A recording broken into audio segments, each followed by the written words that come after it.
What is this smudged lipstick and why did you arrive drunk? It's all over between us. Get your things and get out of here now. Those words came out of his mouth before he even realized it. The voice shook, but not from doubt. It was for sure. For the brutal pain that burned in his chest. The same pain that kept him standing, that kept his legs from giving in and his body from collapsing on that cold living room floor. She looked at him, first with surprise, then with guilt. And then she tried to smile, as if that could erase the red smudge at the corner of her lips or the almost imperceptible stain on the collar of her dress. As if he could pretend that the smell of alcohol mixed with a masculine perfume wasn't permeating his skin. I can explain. She started, but he raised his hand, cutting off any words. He didn't want explanations.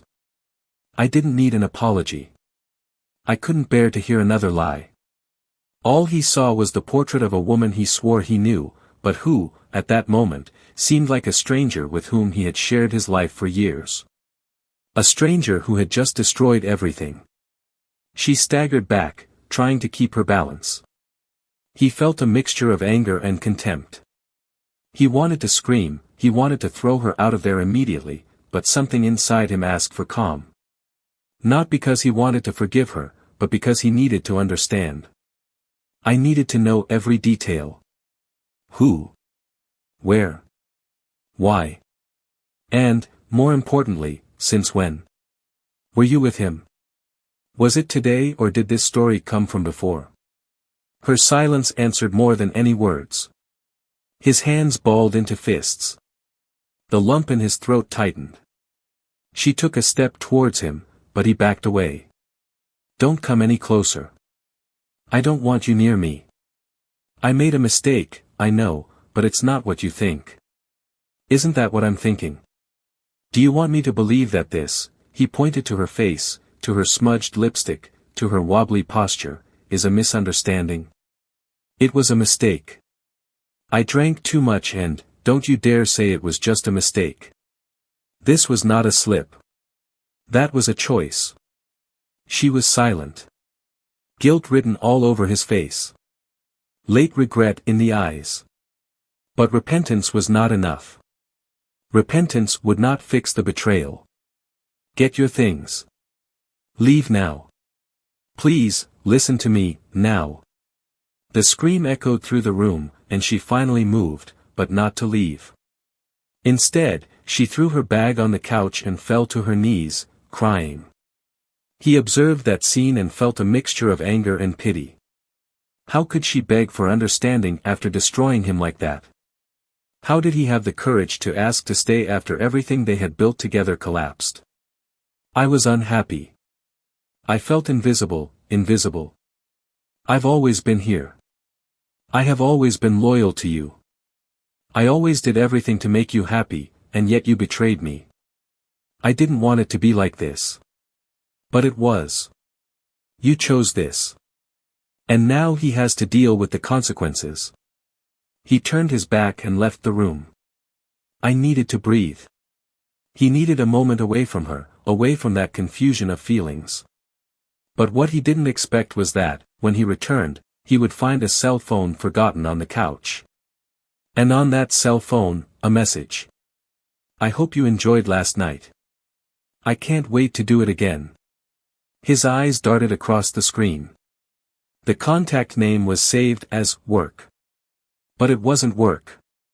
It was something else. Something much worse. He clutched his cell phone in his hands, feeling his heart hammering in his chest. The betrayal was greater than he imagined. It wasn't just one night. It wasn't a slip-up. The bedroom door opened, and she emerged with a suitcase in her hands. He held up his cell phone. Who is he? She stopped. He swallowed dryly. It doesn't matter. For me, it matters. Her silence confirmed everything. He knew he would never get the answers he wanted. I would never hear the complete truth from her. Because she didn't have the courage to admit it. She walked past him, but he grabbed her arm. Do you regret it? don't answer. I already know. She pulled her arm away and left, leaving behind only the smell of cheap perfume that he now knew wasn't hers. He stood there, standing still, looking at the closed door and the emptiness it left. But the worst was yet to come. Hours later, the phone rang. It was an unknown number. When he answered, he heard a male voice. I need to talk to you. It's about your wife. His heart froze. Who are you? The man who ruined your life. The call dropped before he could react. And at that moment, he knew that this betrayal wasn't over yet. She was just the beginning. Because what was to come would be even more painful. More destructive. And as he stared into space, holding his cell phone as if it were a bomb about to explode, a single question echoed in his mind: what else was she hiding? Welcome to the channel, where we reveal the darkest secrets of human relationships. Here, betrayal is never romanticized or justified. Our stories are fictional, but they carry painful truths about how disloyalty can destroy lives, dreams, and families. Get ready to dive into an intense narrative, full of raw emotions and unexpected twists. This is a shocking story that will move you from beginning to end. So take a deep breath, because what you're about to hear could change your outlook on love and trust forever. Michael watched through the window the reflection of the lights on the wet street. Drops of rain ran down the glass like silent tears, and he felt the weight of the entire week piling up on his shoulders.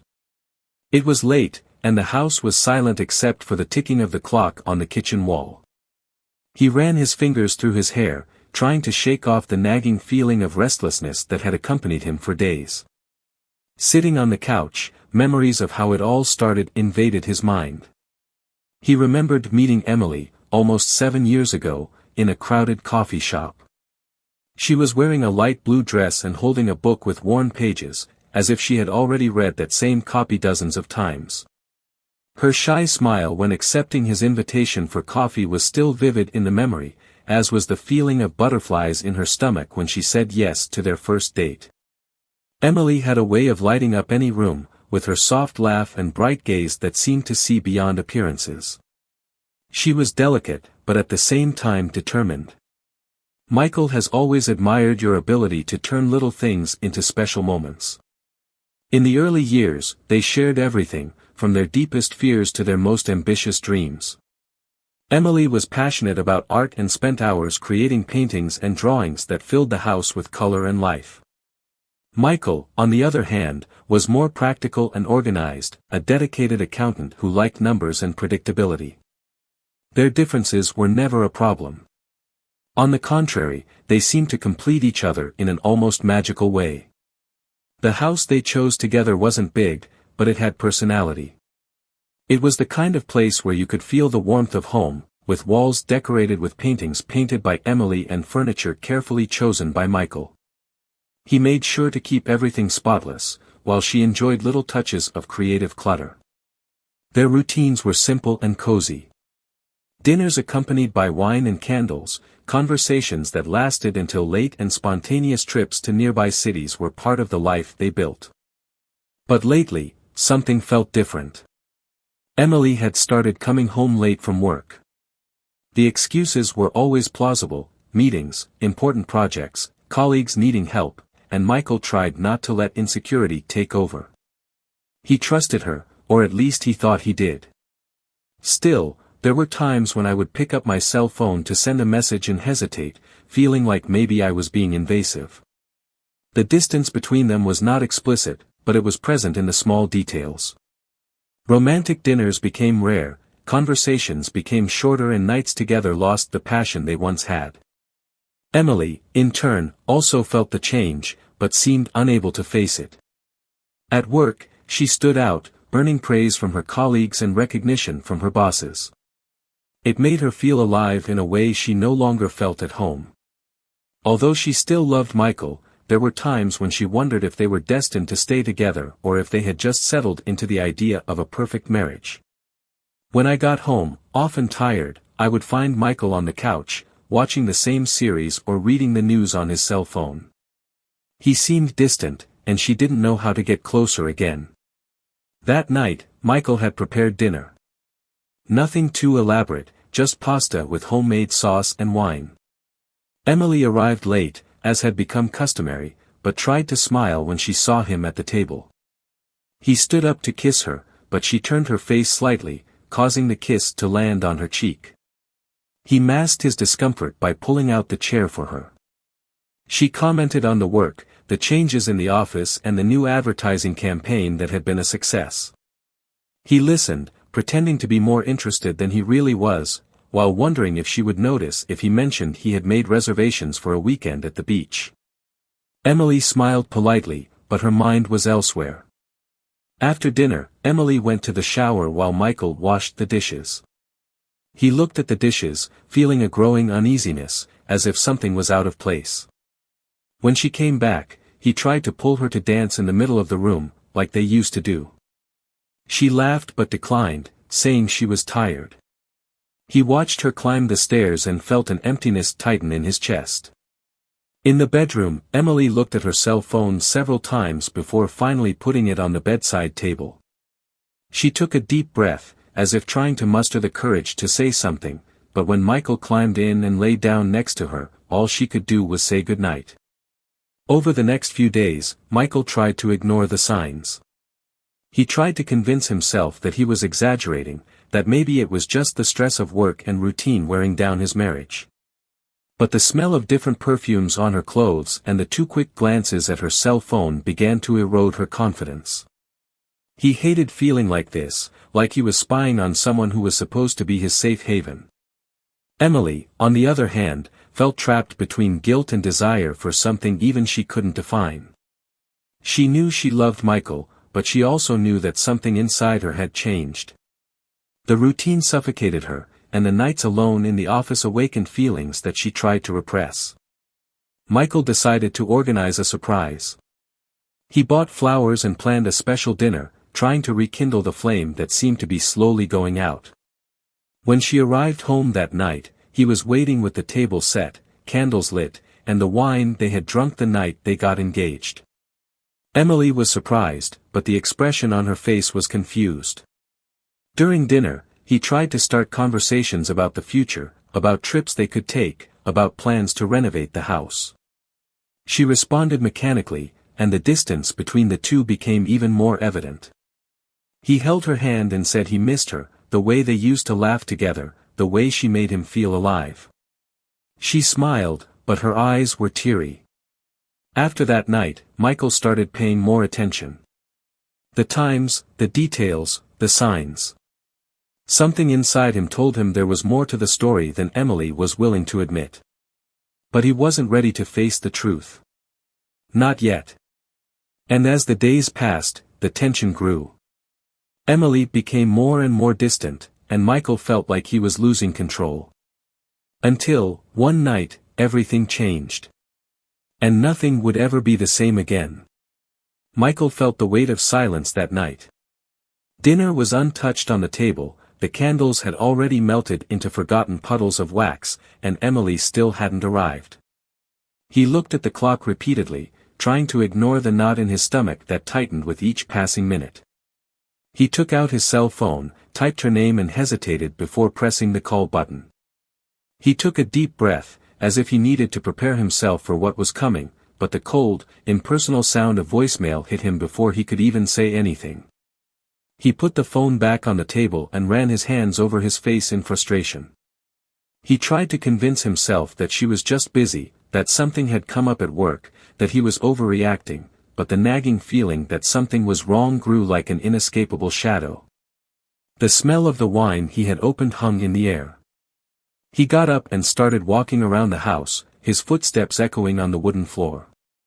He passed the bedroom, where the bed was still made from the morning, as if no one had been lying on it. He opened the wardrobe and stood in front of the hanging clothes, noticing that her favorite blue dress was not there. That bothered him more than it should have. He closed the door and went downstairs, sitting down on the sofa again with his cell phone in his hand, waiting for a signal, any signal. Hours passed before he heard the sound of the key turning in the lock. Emily stumbled in, her eyes heavy and laughter stuck in her throat. She stopped when she saw him sitting there, his hands folded in his lap and his gaze fixed on her. He stood up slowly, the silence stretching between them like an invisible wall. Emily tried to hide her imbalance, but she tripped on the carpet and let out a nervous laugh, which died when she realized he wasn't amused. Michael walked towards her, smelling the strong smell of alcohol and an unknown perfume that mingled in the air. Her eyes fell on the smudged lipstick on the corner of her lips and the red mark on her neck, something she didn't bother to hide. She put her hand over her mouth, as if only then realizing the state she was in, but it was already too late. He stood still, watching her as she tried to find the right words, but all he managed was a firm, cutting tone. "What is this smudged lipstick and why did you arrive drunk?" Emily opened her mouth, but nothing came out. He tried to straighten his hair and wipe his face with the back of his hand, but the clumsy gesture only made the situation more obvious. Michael took a step back, as if he needed distance to breathe, but his eyes never left hers. She finally tried to speak, her voice coming out low and shaky. "It's not what you think," but he laughed, a bitter laugh that echoed through the room. "Isn't that what I'm thinking? So tell me, what is this? Because I'm looking at you now and I don't see the woman I married. I see a lie." Emily put her hands to her face, trying to hide the tears that were beginning to flow, but he wasn't moved. He waited for answers, but all he heard were disjointed excuses that only increased his anger. "I can explain, please, just listen to me." "Listen to what?" "More lies. More excuses." She tried to get closer, but he backed away, as if her touch was something he couldn't bear. The pain in her eyes was evident, but there was also a growing fury, a desperation for answers she didn't seem willing to give. "It was just one night, I swear. I drank too much, I got carried away. I regret it. Please don't do this to us." Michael was silent for a moment, her words echoing in his mind like a hammer hitting again and again. Just one night. As if that lessened the weight of what he had done. He turned, walking towards the kitchen to get away, but the images wouldn't leave his head. The expression on her face, the mark on her neck, the smell of her perfume. Nothing made sense and, at the same time, it made perfect sense. When he returned to the living room, he found Emily sitting on the couch, her face buried in her hands. He stopped in front of her and spoke, his voice firmer than he expected. "Get your things and get out of here now." She looked up, shocked by the definitive tone in his words. She tried to get up, but her legs gave out, and she fell back onto the couch. "Please, Michael, I know I made a mistake, but you can't just kick me out like that. We have a story. I love you." He shook his head in disbelief. "Love? Is this love for you? Cheating, lying, keeping me waiting while you were." He stopped before finishing the sentence, unable to say it out loud. Emily started to cry, but Michael pulled away. He went upstairs and started collecting her clothes, throwing them into a suitcase without caring about the mess. When he came back, she was still there, hugging her knees, begging with her eyes. "You don't have to do that. We can overcome this. I've already made my decision." Michael placed the suitcase near the door and waited. Emily stood up slowly, walking towards him as if each step was a painful effort. She stopped at the door, looking at him one last time. "I'm leaving, but I need you to know that I never wanted to hurt you." Michael didn't respond. He just stood there, waiting for her to come out. When the door finally closed, he felt silence take over the house again, but this time it was different. It was heavy, suffocating, as if the walls were closing in around him. He sat on the couch, trying to process everything that had happened, but his mind couldn't stop. Her cell phone was still on the table, forgotten in her rush to leave. He picked up the device, his hands shaking, and slid his finger across the screen. The messages appeared, and with them, confirmation of what he already knew. "It was incredible yesterday. I can't wait to see you again." Michael read the words over and over, feeling each letter like a blade cutting into his skin. The contact's name was just "Work," but he knew that wasn't it. And as he stared at those words, a single question echoed in his mind. What else was she hiding? Michael stood in the middle of the room, his cell phone still clutched in his hand, his fingers shaking. The open message glowed on the screen like a cruel confirmation of the betrayal he already knew was real, but the weight of seeing it there, written in words, made it all that much harder to bear.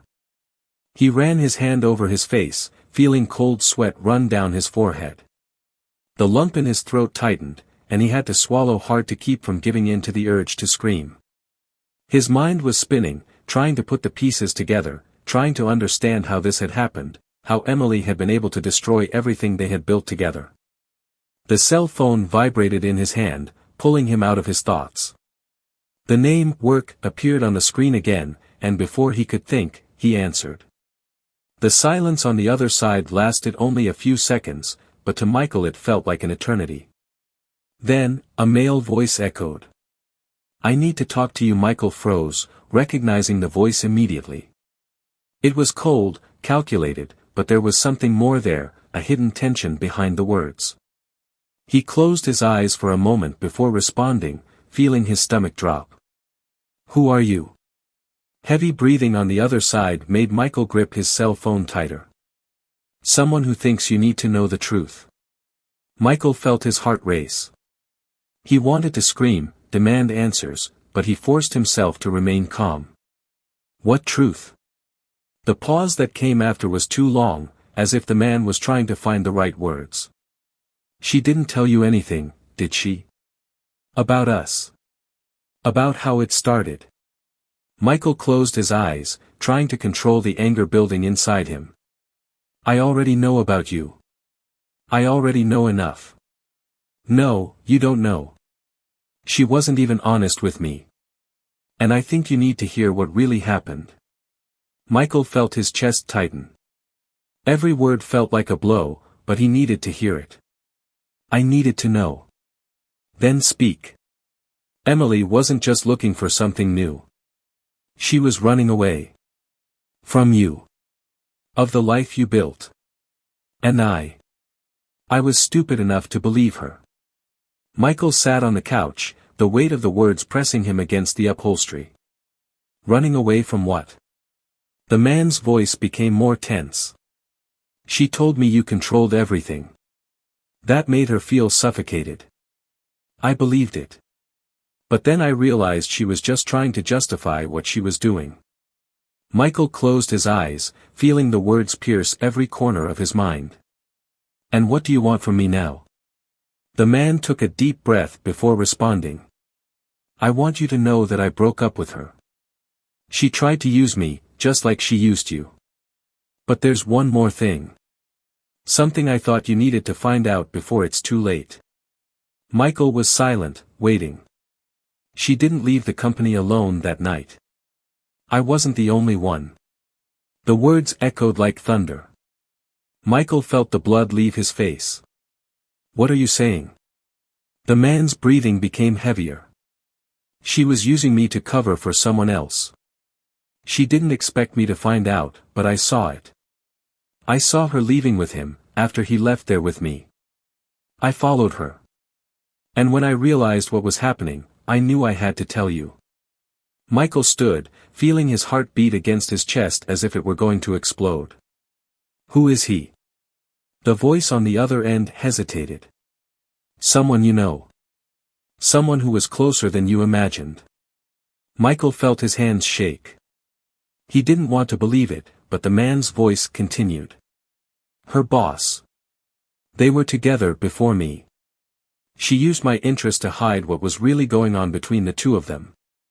Michael felt the floor disappear. Every night she mentioned her boss, all the excuses about meetings and business trips came back to her like pieces of a puzzle that finally fell into place. Are you sure? I saw them both. I saw the way she looked at him. They were meeting long before I came into the story. Michael dropped his cell phone on the couch and ran his hands through his hair. He tried to take a deep breath, but the air felt too heavy. He got up and started pacing back and forth, trying to process everything. The words kept echoing in his mind. She betrayed him. She lied. She planned everything. He picked up his cell phone again and looked at the message. The words were there, like a cruel reminder of what had happened. He wanted to confront her, he wanted answers, but at the same time he felt that nothing she said could erase what had already been done. The door slammed and suddenly she was there. Emily stood at the entrance, her face pale as she saw Michael's expression. She knew. I could see in his eyes that he knew. Michael. He raised his hand, asking her to stop. No. Now you will listen to me. I know. I know about everything. Her eyes filled with tears, but he didn't give in. I know about him. About you too. And I know you used me. Who lied?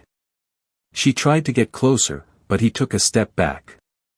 Please, Michael, let me explain. Explain what? That I was made a fool of. That you spent months lying to me while telling me you loved me. Emily collapsed to the floor, tears streaming down her face. I didn't want it to be like this. I loved you. I still love you. Michael laughed, an empty laugh. Love? This is not love. She tried to hold his hand, but he pulled back. It's over, Emily. He finished. He turned and walked up the stairs, leaving her kneeling in the living room. But even as he walked away, he knew this wasn't over yet. Because what hurt most wasn't the betrayal. It was knowing that, after everything, there were still more secrets waiting to be revealed. Michael felt the ground beneath his feet as if he were in quicksand.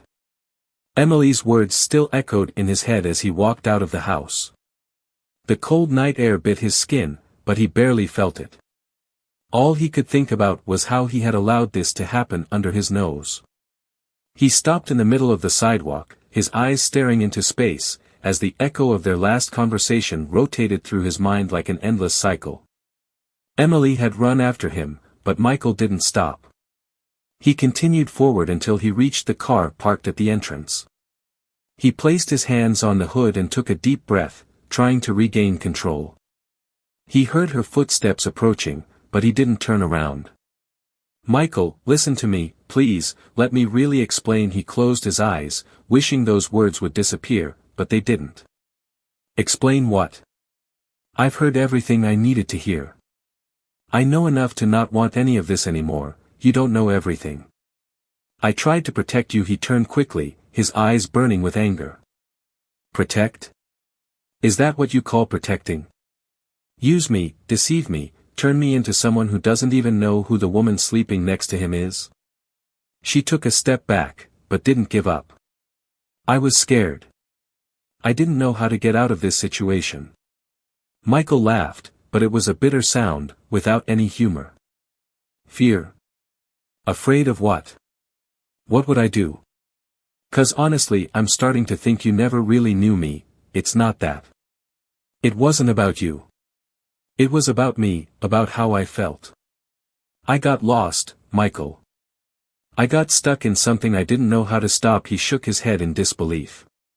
So you ran into his arms. And when he had enough, he decided to use me as his escape plan. Emily quickly wiped away her tears, her voice becoming firmer.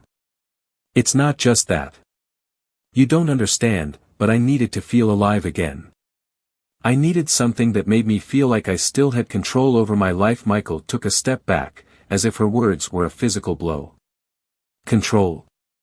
And what do you think you did to me? It took away all the control I thought I had over my own life. I trusted you, Emily. I gave you everything I could, and you threw it away like it meant nothing. She swallowed hard, trying to find words, but he continued. And the worst of all, you didn't even have the courage to finish. You waited to be caught. You made me be the guy who had to figure it out on my own, who had to pick up the pieces and face this disgusting truth alone. Emily finally broke down. She fell to her knees on the sidewalk, sobbing, as Michael watched her from above, unable to feel anything but emptiness. I'm very sorry. I know it doesn't change anything, but I feel it. I never wanted to hurt you like this. Michael took a deep breath, but the pain in his chest didn't ease. He knew he couldn't stay there. I needed to leave, I needed distance. He turned, got into the car and drove off, leaving Emily kneeling on the sidewalk. He drove aimlessly, his hands gripping the steering wheel until his knuckles turned white.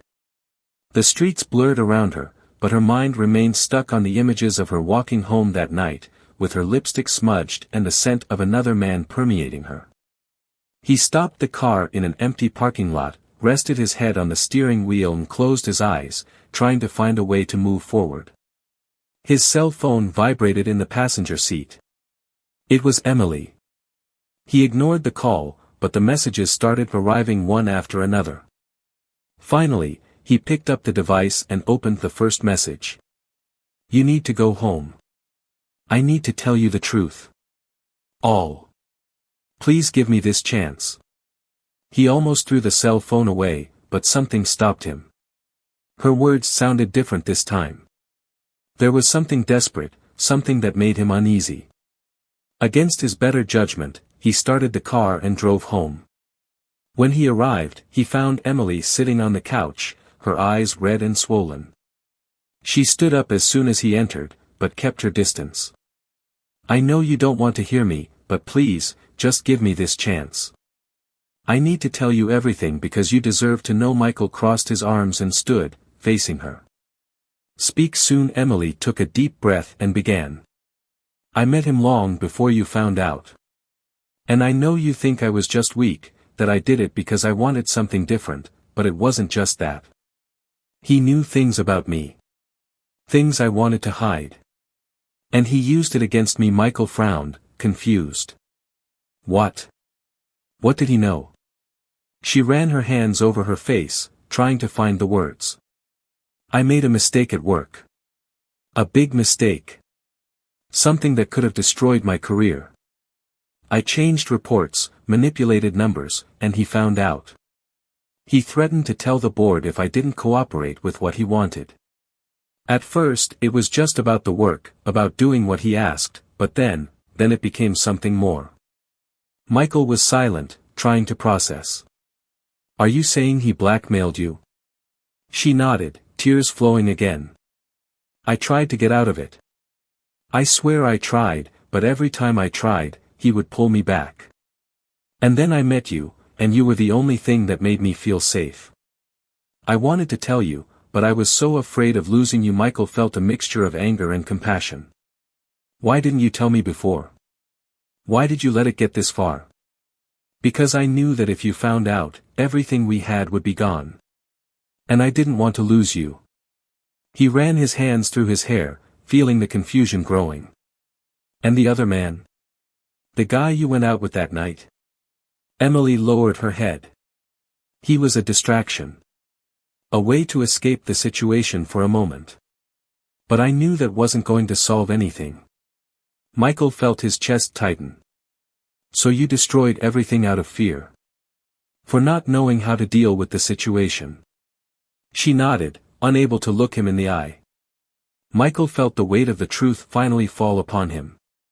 It all made sense now, but that didn't make it any easier to accept. He took a deep breath and looked at Emily, who was clearly devastated. I need to think. I need time. She didn't try to stop him this time. She just sat on the couch, watching him walk out the door. And as Michael walked outside, he knew the night wasn't over yet. Something inside him told him there were more truths waiting to be discovered. Michael left the house without looking back, feeling the cold night air like a punch to the chest. He walked along the sidewalk aimlessly, with his thoughts spinning in circles and Emily's words echoing like hammers in his mind. Her confession seemed to have lifted the ground from beneath his feet, but at the same time, he couldn't decide whether to feel anger, pity, or just emptiness. Was she being sincere or just desperate?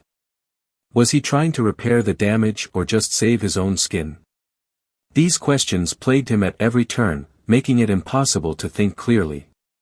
He stopped in the middle of the deserted street, breathing deeply, trying to organize his thoughts, but all that came to mind was the image of her kneeling, begging for forgiveness. She sat on the nearest park bench, resting her elbows on her knees and burying her face in her hands. Her words weighed like lead in his mind. The blackmail, the fear, the mistakes she made at work, the betrayal to escape something she didn't know how to face. He tried to imagine how he would have reacted if she had told him sooner, if she had been honest from the beginning. Would it have helped? Was it the support she needed or just another reason for her to hide? As much as I tried to find answers, all I could think about was the emptiness that now filled the space where there was once trust. He took out his cell phone, looked at the screen and saw several messages from her. They all asked him to come back, to listen to her one more time, to at least let her try to explain better. But he didn't respond. He felt that any word at that moment would only increase the gulf between them. He put his cell phone in his pocket and remained there, motionless, while the darkness of the night seemed to swallow everything around him. Hours passed before he finally worked up the courage to return. When he entered the house, he found Emily in the same place, sitting on the sofa with her eyes red and swollen. She stood up immediately upon seeing him, as if she had been waiting for this moment since he left. "I thought you wouldn't come back." Michael didn't respond right away. He walked to the kitchen, filled a glass of water and emptied it in one go before finally facing her. "I still don't know why I came back." She took a step towards him, but stopped when she realized he kept his distance. "I'm not going to ask you to forgive me now. I know I can't expect that from you. But I need you to know that I didn't lie about anything I said. I made a mistake, but I didn't want to lose you." Michael crossed his arms, trying to keep control over the emotions that insisted on overflowing. "You've already lost me, Emily. Maybe not the way you're thinking, but you lost the part of me that trusted you. And that's something that may never come back." She started crying again, but he didn't move. "I understand. I understand because I know how much I hurt you." Hurt is not the right word. "You destroyed everything. And now what do you want? That I just take you back? For me to pretend that none of this happened? No. I just want a chance to prove that I can fix this." Michael laughed, but it was a bitter laugh. "To repair? How are you going to fix something that's in pieces?" She approached, this time without waiting for permission. "I can try. I need to try. Because if I give up now, I'll spend the rest of my life regretting it." He walked away again, shaking his head. "I don't know if I can believe this. You say you want to fix it, but how can I be sure you won't destroy me again?" She was silent, unable to respond. Michael ran a hand over his face, exhausted. "I don't know if I want to keep fighting for something that's already dead." Emily knelt before him, holding his hands tightly. "Please don't leave me like this. I know you still have feelings for me. I can see it in your eyes." He pulled his hands away, freeing himself from her touch. "I feel pain. That's what you see in my eyes." She broke down right there, crying, but he didn't try to comfort her. He just stood there, looking at her, feeling the weight of the situation becoming overwhelming. Part of him wanted to hold her in his arms and tell her everything would be okay, but the other part knew he couldn't trust her anymore. After a long silence, Michael finally spoke. "I need time. I need to think. And you need to understand this." Emily nodded, wiping away her tears as he walked up the stairs. Michael locked himself in the room and lay on the bed, staring at the ceiling. Her scent was still on the sheets, and that bothered him more than anything else. He got up, picked up her clothes and started folding them, putting everything into suitcases. He needed space, he needed to push away anything that reminded him of what had happened. The next day he left early. He needed to breathe, he needed to get out of that house that now seemed to suffocate him. He drove aimlessly until he stopped at a cafe. He sat at a table in the corner and stared at his cell phone, trying to decide whether he should respond to her messages. That's when he received a call from an unknown number. "Michael?" He recognized the voice immediately. It was the man who had called earlier. "What do you want?" "I thought you should know that she came to me yesterday." Michael was silent, waiting for him to continue. She said she wanted to end everything. That he was trying to save the marriage. But I think you need to know that she's still hiding something. Michael felt his stomach drop. What do you mean by that? I'm just telling you not to believe everything she says. She is good at hiding the truth. The connection ended, leaving Michael even more confused. He knew he needed to go back and face this head-on, but he wasn't sure if he was ready to hear more lies or more painful truths. When he got home, he found Emily sitting on the couch, holding an envelope in her hands. She stood up slowly, as if she knew that this conversation would be final. I need to show you something. Michael felt his heart speed up. What is that? She held out the envelope, and he took it carefully, opening it slowly.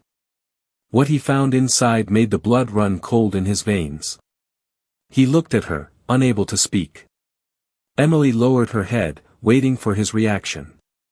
Michael felt like that moment would change everything. And, for the first time since the beginning of it all, he knew there was no going back.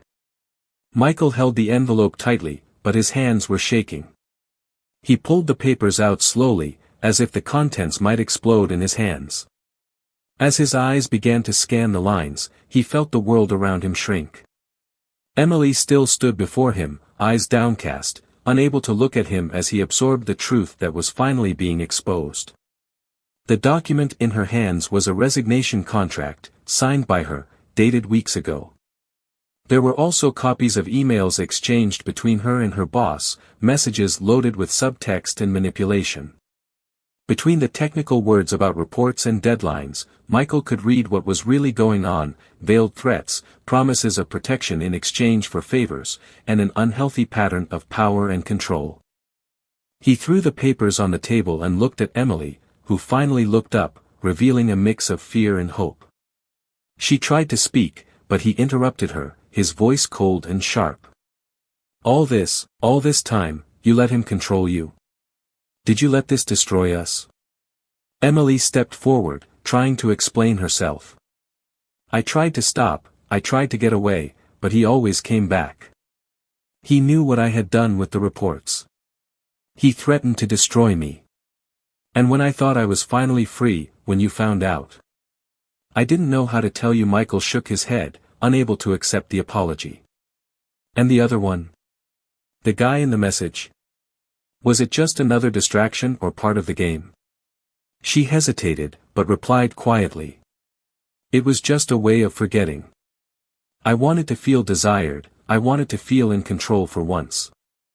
I know I made a mistake, I know I was weak, but I never wanted to lose you. Michael felt his stomach turn. You've already lost me. And it's not just because of what he did. It's because you lied, manipulated, made me feel like I was to blame for all this. Emily started crying again, but Michael didn't move. He felt sorry, but not enough to erase what had happened. I'm leaving this house. And you will deal with the consequences of this alone. I can no longer be the person who carries the weight of your mistakes. She tried to run to him, but he moved away. Please, Michael, I need you. He looked at her for a moment before grabbing his keys and walking out the door. The sound of the door slamming echoed through the house, leaving Emily alone in the suffocating silence. In the days that followed, Michael did what he promised. He left the house and cut off contact. He spent nights in cheap hotels, struggling to get his mind in order. At times, he thought about going back, about giving a second chance, but then he remembered the lies, the messages, the betrayals. It was like an open wound that he knew he could never ignore. Emily tried calling him several times, but he never answered. Eventually, she stopped. At work, rumors began to spread. Her boss was reported for harassment and blackmail after an internal investigation initiated by Michael, who turned over the evidence contained in the envelope. The man was fired and publicly exposed, but Emily also paid a heavy price. Her reputation was destroyed, and she ended up leaving her job. Months passed, and Michael began to rebuild his life. At a bar, he met Rachel, a woman with a warm smile and kind eyes. She worked as a photographer and had a way of making even the simplest days seem special. Little by little, He began to open his heart again, but the scars left by Emily were still there, reminding him to be cautious. Rachel didn't push. She understood his fears and gave him space to trust his own pace. Meanwhile, Emily sank deeper and deeper. Without a job and without Michael, she tried to get back on her feet, but the doors seemed to close every time she tried to open a new one. She called her former lover, but he ignored her. She looked for her boss, but he also abandoned her. She was left alone, surrounded only by regrets. Michael found out about all this from mutual friends, but he took no pleasure in her downfall. He felt only sadness.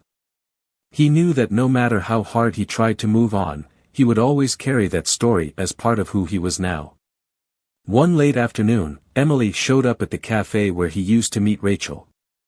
She looked different, haggard, with sunken eyes and wrinkled clothes.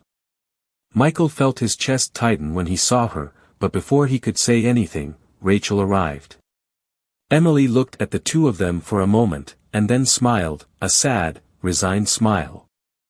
"I just wanted to say I'm sorry, Michael." For everything Rachel took his hand, offering silent support, and Michael nodded to Emily. "I hope you find peace, Emily." She left without looking back, and Michael knew in that moment that he was finally free. As he walked hand in hand with Rachel out of the cafe, he felt a weight lift off his shoulders. The pain was still there, but now there was room for something new, something he was willing to build without the lies and betrayals of the past. This story shows us how betrayal can destroy lives and leave deep scars. She reminds us of the importance of honesty, trust and, above all, respect in relationships. Now I want to hear from you. What did you think of this story? Share your opinion in the comments, we want to hear from you. If you are not yet subscribed to the channel, take the opportunity to subscribe now and activate the bell so you don't miss any of the next stories. Remember, here on the channel, we do not support any type of betrayal. Thanks for following us and see you in the next story.